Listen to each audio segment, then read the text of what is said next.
গোলাঘাটত আন্তঃৰাষ্ট্ৰীয় মানৱ অধিকাৰ দিৱস উদযাপন আজি বিশ্ব মানৱ অধিকাৰ দিৱসৰ লগত সংগতি ৰাখি গোলাঘাটত সদৌ অসম আদিবাসী মহিলা সন্থাৰ উদ্যোগত ছাত্ৰ-ছাত্ৰীসকলৰ মাজত মানৱ অধিকাৰ সম্পৰ্কে সজাগতা বৃদ্ধিৰ বাবে বিশ্ব মানৱ অধিকাৰ দিৱস উদযাপন কৰা হয়।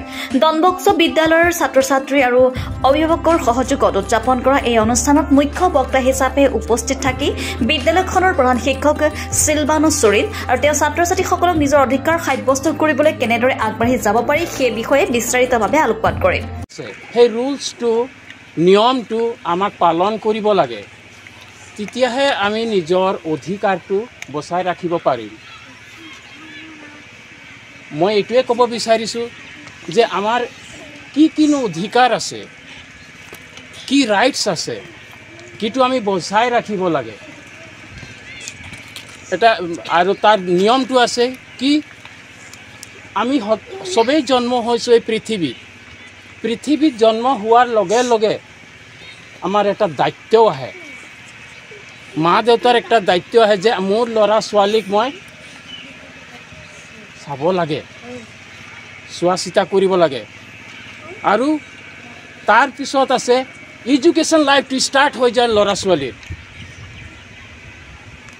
আমি পেৰেণ্টছে বা গাৰ্জেনছে বা যিসকল মা দেউতা আছে ইহঁতি জানিব লাগে যে উই হ্যাভ রাইট টু এডুকেশন, আমি স্কুল পঠাবই লাগে।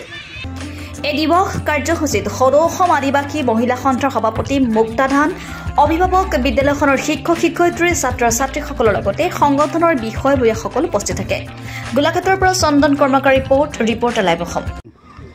সদৌ অসম আদিবাসী মহিলা সন্থা তৰফৰ পৰা আজি আমি ৰঙাজান ৩ নম্বৰ খেলপথাৰত আমি ছাত্ৰ ছাত্ৰীসকল একত্ৰিত হৈ আজি হিউমেন ৰাইটছ ডে মানৱ অধিকাৰ দিৱস পালন কৰিলোঁ।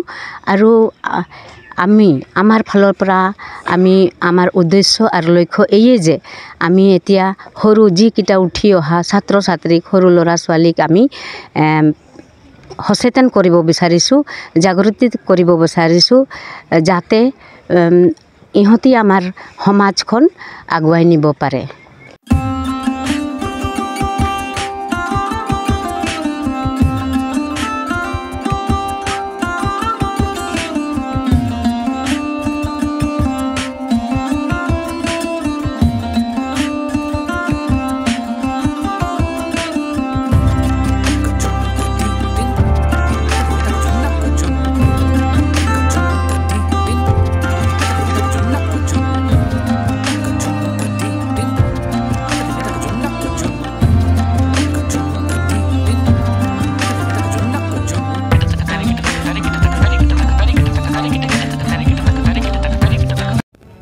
Reporter live Assam.